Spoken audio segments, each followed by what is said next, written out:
Kakinada university మంచి భవిష్యత్తు కోసం తెలుగు విద్యార్థులు ఇష్టపడే యూనివర్సిటీ.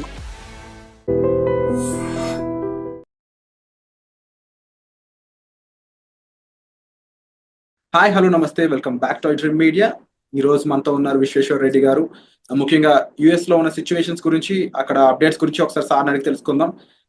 సార్ అందరికి సుపరిచితులే, సో అక్కడ విషయాలు ఒకసారి తెలుసుకుందాం. నమస్కారం విశ్వేశ్వర రెడ్డి గారు. నమస్కారం సార్.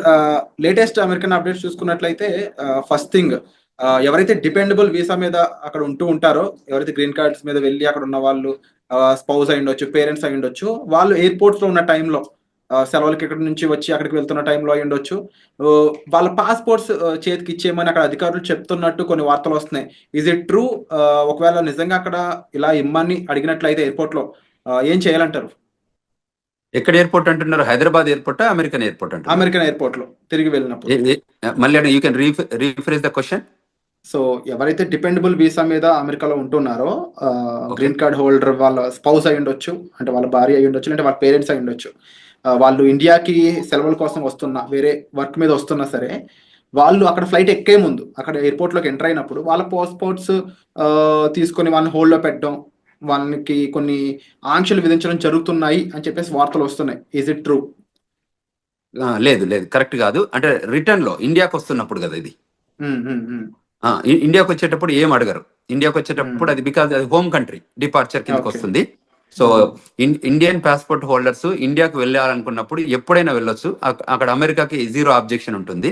అప్పుడు ఇండియా లోపలికి రావటప్పుడు ఇండియా వెరిఫై చేసుకుంటుంది వీళ్ళకి ప్రాపర్ పాస్పోర్ట్ ఉందా లేదా, వీళ్ళకి ప్రాపర్ ఇండియాకి వచ్చే ఎలిజిబిలిటీ డాక్యుమెంట్స్ ఉన్నాయి. అంటే ఎప్పుడైనా ఇమిగ్రేషన్ లాలో ఎలా ఉంటుందంటే, ఎవరు ఏ కంట్రీకి వెళ్తున్నారో ఆ కంట్రీ డాక్యుమెంట్స్ చూస్తారు తప్ప హోమ్ కంట్రీకి, అంటే where we born, birth place లో ఉన్న మనకి ఏదైతే పాస్పోర్ట్ ఉంటుందో వాళ్ళు ఎప్పుడు కూడా హోమ్ కంట్రీ వెరిఫికేషన్ ఉండదు.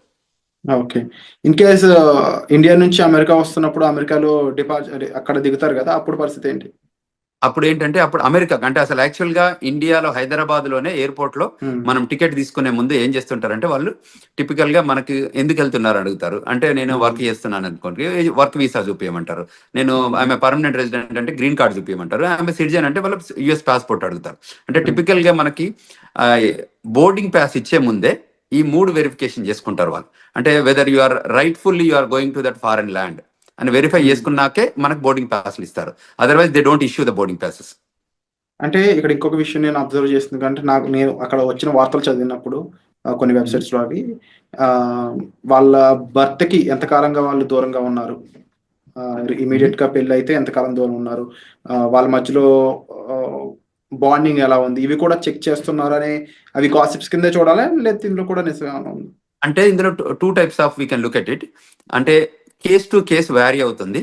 వాళ్ళ దగ్గర ఏంటంటే, ఎప్పుడైతే పోర్ట్ ఆఫ్ ఎంట్రీలో మన దగ్గర బోర్డింగ్ పాస్ తీసుకున్నాక వాళ్ళకి ఏం చేస్తారంటే, మన ఇమిగ్రేషన్ అయ్యాక మన ఫ్లైట్ అంటే ఏ రూపకంగా వస్తుంది అమెరికాకి అనేది, whether it's coming from Dubai, Qatar, what ever country, London, ఎక్కడి నుంచి వస్తుందో, వచ్చే ముందు ఏం చేస్తారంటే, వన్స్ ద పొజిషన్ క్లోజ్డ్ అయిన తర్వాత ఈ డేటా అంతా యుఎస్ పంపిస్తారు. యుఎస్ పంపించాక ఆ డేటా అంతా వాళ్ళకి బ్యాక్గ్రౌండ్ చెక్ ఎఫ్బిఐకి వెళ్ళిపోయి మళ్ళీ వీళ్ళ దగ్గరకు వస్తుంది, ఏది సిబిపి ఆఫీస్కి వస్తుంది. వచ్చిన దగ్గర వెరిఫై చేసుకుంటారు వీళ్ళు ఎక్కడి నుంచి వస్తున్నారు, వీళ్ళ బ్యాక్గ్రౌండ్ ఏంటి, వీళ్ళది ఎనీ ఇష్యూస్ ఉన్నాయా, అంటే ఇమిగ్రేషన్ ఇష్యూస్ ఉన్నాయా.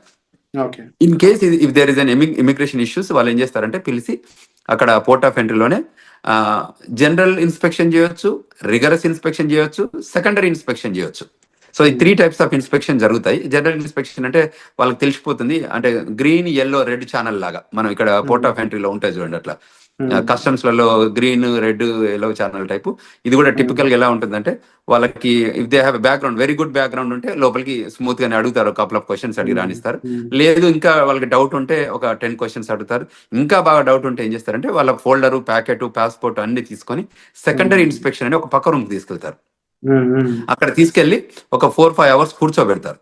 కూర్చోబెట్టి ఆ 4-5 అవర్స్ లోపల ఏం చేస్తారంటే, వాళ్ళ పాస్పోర్టు, వాళ్ళ ఫోను, వాళ్ళ కంప్యూటరు, వాళ్ళ అన్ని తీసుకొని కూర్చోబెట్టి ఈ 4-5 అవర్స్ లోపల, అంటే వాట్ ఎవర్ దట్ స్టిపులేటెడ్ టైంలో వీళ్ళు ఏం చేస్తారంటే వాళ్ళ బ్యాక్గ్రౌండ్ చెక్ చేస్తారు. కంట్రీలో ఎప్పటి నుంచి వచ్చారు, ఎప్పుడు ఉన్నారు, ఇది మొదటిసారి వచ్చిందా లేకపోతే ఎన్నిసార్లు ఉన్న దానిలో ఇప్పుడు H1B మీద ఉంటే ఎవరు ఏ ఎంప్లాయర్ దగ్గర పనిచేస్తున్నాడు, ఎంప్లాయర్ దగ్గర అసలు జాబ్ ఉందా లేదా, అంటే టిపికల్ గా దే వెరిఫై ఎవ్రీథింగ్. ఒకవేళ ప్రయర్లీ ఏదైనా ఉంటే, ఈయనకి ఏదైనా స్పీడింగ్ టికెట్లు ఉన్నాయా, లేకపోతే ఇంకేదైనా క్రిమినల్ రికార్డ్ ఉందా, you know what I'm talking, and everything they will verify.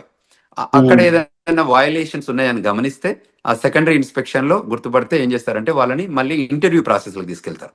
తీసుకెళ్లి ఆ ఇంటర్వ్యూలో ఒకవేళ వాళ్ళు వయలేట్ చేసిన ఏమైనా ఉంటే ప్రజెంట్ చేస్తారు. దీస్ ఆర్ ద సిచ్యువేషన్స్ ఉన్నాయి, వాట్ యూ థింక్ అంటే వాళ్ళు మనం అగ్రి అయ్యాం అనుకోని, అగ్రి అయితే వాళ్ళ వీసా క్యాన్సిల్ చేసేసి మళ్ళీ అక్కడ నుండి డిపోర్ట్ చేస్తారు. అంటే ఇప్పుడు ఫర్ ఎగ్జాంపుల్ జనరల్ గా అమెరికా పెళ్ళికొడుకు అంటే ఎక్కువ మంది ఇంపార్టెన్స్ ఇస్తూ ఉంటారు. ఆ రకంగా ఎప్పుడైనా వాళ్ళ అమ్మాయిని తిరిగి అక్కడ పంపినప్పుడు డిపెండబుల్ వీసా మీద అమ్మాయి వెళ్తుంది కాబట్టి కరెక్ట్, H4 వీసా మీద వస్తారు. కానీ అమ్మాయి బాగా చదువుకున్న అమ్మాయి అనుకోవచ్చు, ఎంటెక్ పర్సన్ అయి ఉండొచ్చు. ఇన్ కేస్ ఆవిడ నేను ఇక్కడ కూడా జాబ్ చేస్తాను ఏమన్నా పొరపాటు అక్కడ రివీల్ చేసి ఉంటే అప్పుడు సిచ్యువేషన్ ఎలా ఉంటుంది? ఆ పాసిబిలిటీ, అదే ఆ ఇంటర్వ్యూయింగ్ ప్రాసెస్ అని ఇంతకుముందు చెప్పాను కదా.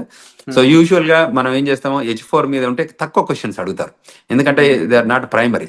ఇన్ కేసు వాళ్ళకి బాగా డౌట్ వస్తే వాళ్ళు అడగొచ్చు, అడిగితే ఆ పొటెన్షియల్ థింకింగ్ ఉంటే అప్పుడు ఆలోచిస్తారు. కానీ మెజారిటీ 98% పెద్ద ఇష్యూస్ ఏమి ఉండవు దానికి.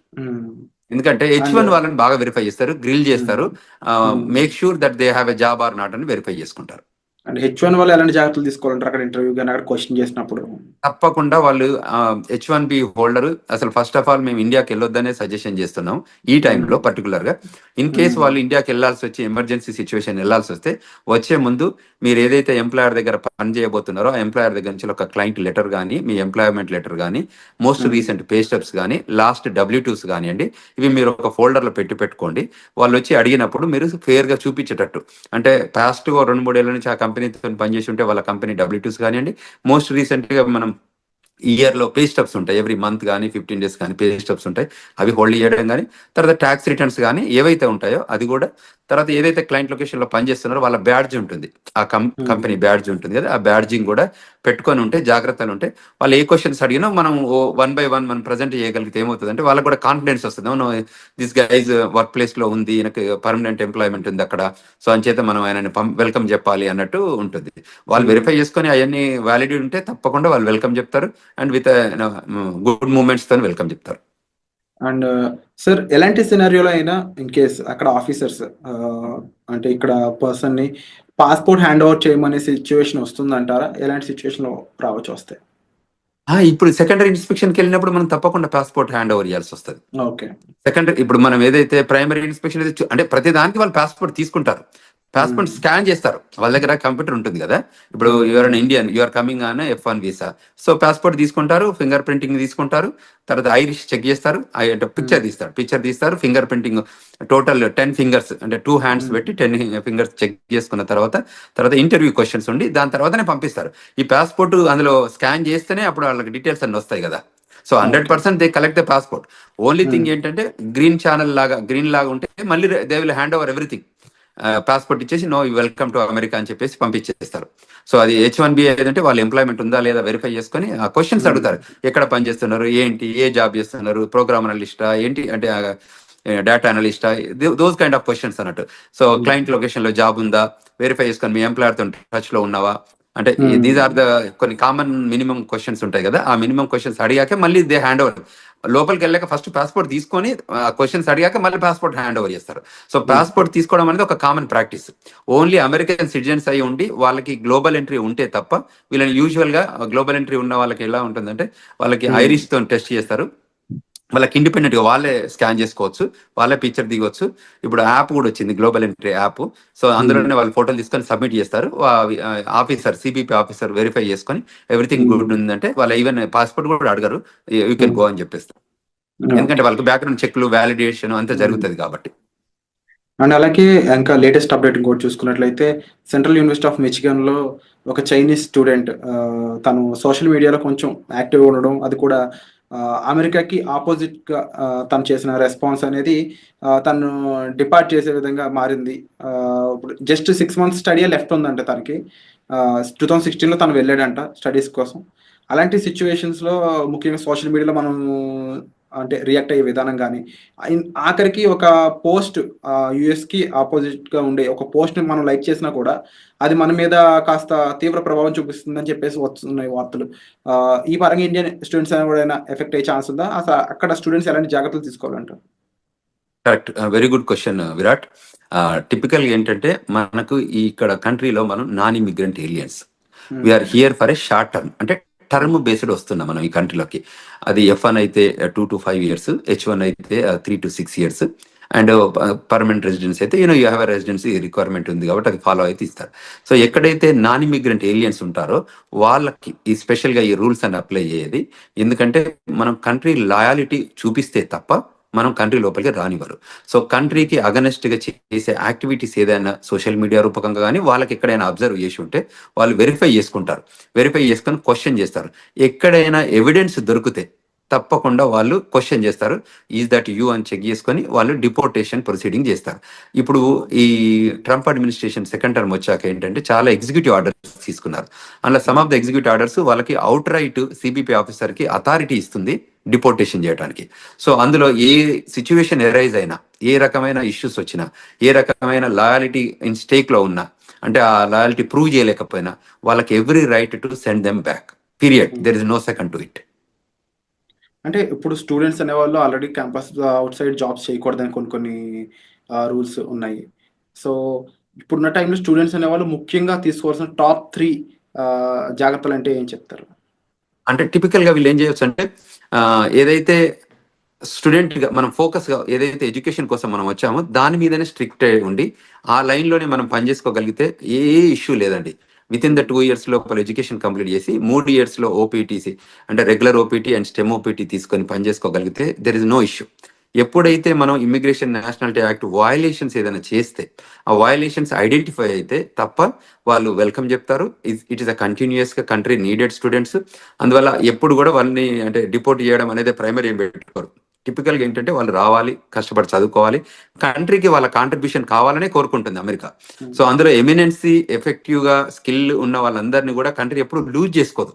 ఎప్పుడైనా స్కిల్ లేబర్ కానివ్వండి, స్కిల్ నాలెడ్జ్ ఉన్న వాళ్ళు కానివ్వండి, ఎడ్యుకేషన్లో కానీ ఎంప్లాయ్మెంట్ కానీ ఎక్స్ట్రాడినరీ ఎబిలిటీ మనం పెర్ఫామ్ చేస్తే అమెరికా ఎప్పుడు కూడా వెళ్ళగొట్టదు. ఎప్పుడు వెళ్ళగొడుతుంది? Any backgrounds, negative background, criminal background, financial background issues ఉన్నప్పుడు, అటువంటి ఇష్యూస్ వాళ్ళు అబ్జర్వ్ చేసినప్పుడు వాళ్ళు క్లియర్గా చెప్తారు, you are violating this so and so sections 1, 2, 3, so based on this sections you are deportable case అని చెప్పి డిపోర్ట్ చేస్తున్నారు. సో అందువల్ల మన వాళ్ళకి ఏం చెప్తానంటే ఇది స్టూడెంట్స్ కానీ అదేవిధంగా స్టూడెంట్ పేరెంట్స్ కూడా గైడ్ చేస్తున్నాం. ఎందుకంటే ఇప్పుడున్న కరెంట్ జనరేషన్లో, కరెంట్ సిచ్యువేషన్లో, జనరేషన్ మీన్స్ ఏంటంటే ఇది డిజిటల్ ఏజ్ జనరేషన్. అంతకుముందు ఏంది first generation, second generation type, ఇప్పుడు డిజిటల్ ఏజ్ జనరేషన్ వచ్చింది. సో మీరు ఏది చేసినా అక్కడ ట్రాక్ అవుతుంది. సో మనం అందులో తప్పించుకోవడానికి ఛాన్స్ లేదు. కాబట్టి మనం ముందే జాగ్రత్త పడి మిస్టేక్స్ చేయకుండా ప్రాపర్ గైడెన్స్ తీసుకొని, ఇప్పుడు మాలాగా సీనియర్స్ ఉన్న వాళ్ళు కాకుండా ఇక్కడ ఏదైనా ఇమిగ్రేషన్ లా ఫార్మ్స్ ఉన్నా కూడా రైట్ఫుల్ గైడెన్స్ తీసుకొని వాళ్ళు చేసే ప్రతి యాక్షన్లో కూడా బిఫోర్ దే యాక్ట్ ఈ గైడెన్స్ తీసుకొని ముందుకెళ్ళగలిగితే that is the best option to do. ఇంకేదన్నా వాళ్ళకి గైడెన్స్ కావాలన్నా ఈ రూపకంగా మనం వీడియోస్ చూడడం రూపకంగా ఐ డ్రీమ్స్లో ఈ రకరకాల వీడియోస్ మనం ప్రొడ్యూస్ చేస్తున్నాం కదా, వాటిలలో చూసి వెరిఫికేషన్ చేసుకొని ఇంకేదైనా క్వశ్చన్స్ ఉంటే they can approach us. We're here to help them students, we're here to help them skilled labour H1B వాళ్ళు కానీ, ఈవెన్ గ్రీన్ కార్డ్ హోల్డర్స్ కానీ సెవరల్ కన్ఫ్యూజన్స్ వస్తున్నాయి. ఎందుకంటే ఎవ్రీడే ఒక ఎగ్జిక్యూటివ్ ఆర్డర్ లాగా ఇమిగ్రేషన్ లా వస్తున్నాయి కాబట్టి వాళ్ళకి ఆ గైడెన్స్ కావాలి. సో ఆ గైడెన్స్ తీసుకొని వాళ్ళు యాక్ట్ చేయగలిగితే వాళ్ళు సేఫర్ హ్యాండ్స్ లో ఉంటారు అనేది మనం ఇక్కడ తీసుకోవాల్సిన జాగ్రత్తలు తీసుకోవాలి. అలాగే విశ్వేశ్వర్ గారు, ముఖ్యంగా H1B వీసాకు సంబంధించి చాలా చేంజెస్ రాబోతున్నాయి. ఎలిజిబిలిటీ క్రైటీరియాలో కూడా చేంజెస్ రాబోతున్నాయని తెలుస్తూ ఉంది. ఇన్కేస్ చేంజెస్ అనేవి చేసినట్లయితే ఎలాంటి విషయాల్లో చేంజెస్ చేసే అవకాశం అనేది ఉంటుందంటారు? అంటే there are number of things. America ఏం చేస్తుందంటే every time they will revive and define new things. అంటే ప్రయర్గా జరుగుతున్న ఇష్యూస్ కానీ అడ్రస్ చేసుకుంటూ వాళ్ళకి ఎవ్రీ మంత్ ఒక మీటింగ్ జరుపుకుంటారు. ఆ మంత్ మీటింగ్లో అనాలిసిస్ చేస్తారు, ఏదైనా ఇష్యూస్ ఉన్నాయా, కన్సర్న్స్ ఉన్నాయా, ఏమన్నా మన కంట్రీ ఇంపాక్ట్ ఏదైనా అవుతుందా, దీనివల్ల బెనిఫిట్ అవుందా ఈ ప్రోగ్రామ్ని ఏమైనా చేంజ్ చేయాలా. అంటే ఇది డిపార్ట్మెంట్ ఆఫ్ లేబర్ ప్రోగ్రామే కానివ్వండి, ఇది డిపార్ట్మెంట్ ఆఫ్ స్టేట్ ప్రోగ్రామ్ కానివ్వండి, ఇది USCIS ప్రోగ్రామ్ కానీ, ఏ ప్రోగ్రామ్స్ అయినా కూడా వాళ్ళు డిఫైన్ చేసుకుంటారు. అది ఎడ్యుకేషన్, డిపార్ట్మెంట్ ఆఫ్ ఎడ్యుకేషన్ అంటే గవర్నమెంట్లో ఏ ప్రోగ్రామ్ ఉన్నా కూడా ఆ ప్రోగ్రామ్ మీద అనాలిసిస్ చేసుకుంటారు. ఇది కంట్రీ ఇంట్రెస్ట్లో పనిచేస్తుందా, కంట్రీకి ఏమైనా బెనిఫిట్ అవుతుందా, how we can redefine and the best process and best possible opportunity to grow this country అని చూస్తారు. అందులో ఏమన్నా మనకి కన్సర్న్స్ ఉన్నాయనుకుంటే వాటిని కరెక్ట్ చేస్తారు. ఆ కన్సర్న్ కరెక్ట్ చేసే ప్రాసెస్లోనే వాళ్ళు ఈ చేంజెస్ తీసుకొస్తారు. అందులో ఇప్పుడు ఎంప్లాయ్మెంట్ ఇష్యూస్ ఉన్నాయనుకోండి, ఆ ఎంప్లాయ్మెంట్ దానిలో చేంజ్ చేస్తారు, ఓపీటీలో చేంజ్ చేస్తారు. ఒకప్పుడు వాళ్ళకి లేని ఓపీటీ క్రియేట్ చేశారు, ఓపీటీ తర్వాత 36 months ఇచ్చారు. సో అమెరికా ఇప్పుడు ఏంటంటే వాళ్ళకి స్కిల్డ్ లేబర్ కావాలి. అంటే నాలెడ్జబుల్ పీపుల్ కావాలి, who can make and break the greatest technology evolution లో చేయగలిగే పీపుల్ ఉంటే వాళ్ళని తీసుకొని ముందుకు ప్రొడ్యూస్ చేసుకొని ఆ కంట్రీ బెనిఫిట్ లో పనిచేపించుకుంటారు. కాబట్టి ఆ లైన్ లో ఉన్న వాళ్ళకి ఏ మాత్రం ఇష్యూ లేదు, ఆ లైన్ లో పనిచేసేటట్టు మన వాళ్ళు ఉండాలి. అండ్ యూజువల్ గా ఇండియన్ పీపుల్ టెండెన్సీ ఏంటంటే they are gem of the gems in education, STEM, science and technology, engineering, mathematics లో మనంత గొప్పగా ప్రపంచంలో ఎక్కడ ఉండరు. సో ఆ స్కిల్ ని మనం ప్రాపర్ గా ఎగ్జిబిట్ చేయగలిగితే, ఆఫీసర్ ముందు కానివ్వండి, ఇంటర్వ్యూవర్ ముందు కానివ్వండి, గవర్నమెంట్ ముందు కానీ చేయగలిగితే మనకు ఇట్స్ రెడ్ కార్పెట్ వెల్కమ్ ఉంటుంది. అది గుర్తించితే మనం తప్పకుండా ముందుకు ఎదగడానికి ఆస్కారం ఉంటుంది. Wonderful sir. And episode close చేసే ముందు ఒక మాట స్టూడెంట్స్ కానీ లేకపోతే అక్కడ ఎంప్లాయీస్ కానీ డిపెండబుల్ వీసా మీద ఉన్న వాళ్ళకి ఓవరాల్గా వీరందరికీ మీరు చెప్పే మాట ఏంటి? ఏదైనా ఇప్పుడున్న కొత్త ట్రెండ్స్ మనకి ఎవ్రీ టైం జరుగుతున్నాయి కాబట్టి ఏంటంటే న్యూ ఎగ్జిక్యూటివ్ ఆర్డర్స్ వస్తున్నాయి కాబట్టి, ఇప్పటికే వచ్చినాయి కాకుండా ఫ్యూచర్ కూడా రాబోతున్నాయి కాబట్టి, సో మీరు వెల్ ఇన్ఫార్మ్డ్గా ఉండాలి, అందరితో కనెక్ట్ ఉండాలి. సో మనకు తెలిసిందే కరెక్ట్ అని అనుకోవద్దు. సో తప్పకుండా you take good guidance from non profit organisations కానీ మమ్మల్ని అప్రోచ్ అయితే మేము వీఆర్ దేర్. మేము చెప్తున్నాం గ్లోబల్ తెలంగాణ ద్వారా కూడా వాళ్ళకి ఈమెయిల్ రూపకంగా కానీ ఫోన్ రూపకంగా కానీ మేము ఫోన్ నెంబర్స్ కూడా ఇచ్చాము. సో అమెరికాలో ఉన్నాం కాబట్టి అదేవిధంగా మనకి ఏదైనా law firm, immigration law firm guidance కానివ్వండి, సజెషన్స్ కానివ్వండి తీసుకోవాలి. ఇవాళ మేము yesterday organised global Telangana association ద్వారా ఒక సెమినార్ ఆర్గనైజ్ చేశాము, వెబినార్ ఆర్గనైజ్ చేశాము. బ్రహ్మాండంగా ఒక 1000 మంది జాయిన్ అయ్యారు. 1000 మంది స్టూడెంట్స్ రూపకంగా ఇమిగ్రేషన్ రిక్వైర్మెంట్ ఏమున్నా కూడా ఇప్పుడు కరెంట్ లో జరుగుతున్న ఇమిగ్రేషన్ ట్రెండ్స్ పైన ఏవేవైతే ఇష్యూస్ ఉన్నాయో వాటిపైన మేము ఆర్గనైజ్డ్ విత్ సీనియర్ ఇమిగ్రేషన్ అటార్నీతోని కాన్ఫరెన్స్ కాల్ ఆర్గనైజ్ చేస్తే there are number of peoples join అయ్యారు. వాళ్ళ క్వశ్చన్స్ ఒక 2.5 గంటల కాన్ఫరెన్స్ కాల్ జరిగింది. అంటే అంతసేపు క్వశ్చన్స్ అడిగారు వాళ్ళంతా. So it is very informable. అట్లా ముందుకు వచ్చి తెలుసుకోగలిగితే that is the greatest thing. So మేము అదే చెప్తున్నాం. అది F1 కానివ్వండి, H1 కానివ్వండి, గ్రీన్ కార్డ్ హోల్డర్స్ కానివ్వండి, ఈవెన్ సిటిజన్స్ కానివ్వండి, ఈ కంట్రీ రిక్వైర్మెంట్స్ ఏమున్నాయి, ఇప్పుడు సిటిజన్షిప్ అయినా కూడా గ్రీన్ కార్డ్ అయినా కూడా మనం ఈ AR11 అప్డేట్ చేస్తున్నామా, మనం F1 H1 వాళ్ళు కూడా AR11 అంటే స్టేటస్ మనకి అడ్రస్ అప్డేట్ చేస్తున్నామా, లేకపోతే రిజిస్ట్రేషన్ రిక్వైర్మెంట్స్ అప్డేట్ చేస్తున్నామా. మనం ఈ కంట్రీలోకి వచ్చాం కాబట్టి మనం ఈ కంట్రీ నామ్స్ అంటే లా ఆఫ్ ద ల్యాండ్ ఎలా ఇమిగ్రేషన్స్ ఉన్నాయో, ఇమిగ్రేషన్ నేషనల్ యాక్ట్ రూల్స్ ఏది ఉన్నాయో మనకు తెలిస్తే ఫాలో అయిదాం, తెలియకపోతే తెలుసుకొని ఫాలో అయిదాం. Bottom line we need to follow the rules. So if you follow the rules there is no issue. This country is the best country to live and this the best country to welcoming. And the country people కూడా చాలా బాగుంటారు. మనం కూడా grow కావడానికి opportunity ఉంటుంది. మన పిల్లలకు కూడా చాలా కంఫర్టబుల్గా సెటిల్ అవుతారు. సో అక్కడ ఉన్న చదువుకునే స్టూడెంట్స్ అయి ఉండొచ్చు, వర్క్ చేసే వాళ్ళు అయి ఉండొచ్చు, ఎవరు కూడా ఇన్సెక్యూరిటీస్ ఏం పెట్టుకోకుండా ప్రాపర్గా ప్రొఫెషనల్స్ని కలిసి మీ డౌట్స్ అనేవి సాల్వ్ చేసుకోగలిగినట్లయితే మీరు ఒక సేఫ్ అండ్ సెక్యూర్ లైఫ్ అక్కడ లీవ్ చేయొచ్చండి. దాంతోపాటుగా అంతగా మిమ్మల్ని ఇబ్బంది పెట్టే విషయం అయితే మాత్రం తప్పకుండా ఇమీడియట్లీ మీరు ఒక ప్రొఫెషనల్ కానీ ఎంబసీ సైడ్ పీపుల్ కానీ లేకపోతే అక్కడ లా ఫీమ్ సంబంధించిన పర్సన్స్ అయి ఉండొచ్చు, లేకపోతే మన విశ్వేశ్వరరావు గారు లాంటి ప్రొఫెషనల్స్ మీరు కలిసినట్లయితే కాస్త జాగ్రత్తలతో పాటుగా మీకు కాస్త గైడెన్స్ ఇచ్చే ఛాన్సెస్ అనేవి దొరుకుతాయి. సో తప్పకుండా మీరు తీసుకునే ఇనిషియేషన్స్ అనేవి చాలా గ్రేట్ విశ్వేశ్వర్ గారు. తప్పకుండా మీరు కండక్ట్ చేసే వెబినార్స్ అయి ఉండొచ్చు, లేకపోతే ఇలా ఇంటర్వ్యూస్ రూపంలో అయి ఉండొచ్చు, చాలా ఇన్ఫర్మేషన్ని చాలా మందికి అందిస్తూ ఉన్నారు. So we're thankful and thank you so much for great information. మరిన్ని అప్డేట్స్ పై త్వరలోనే మరొక ఇంటర్వ్యూతో మీ ముందుకు వస్తాం. Thank you so much.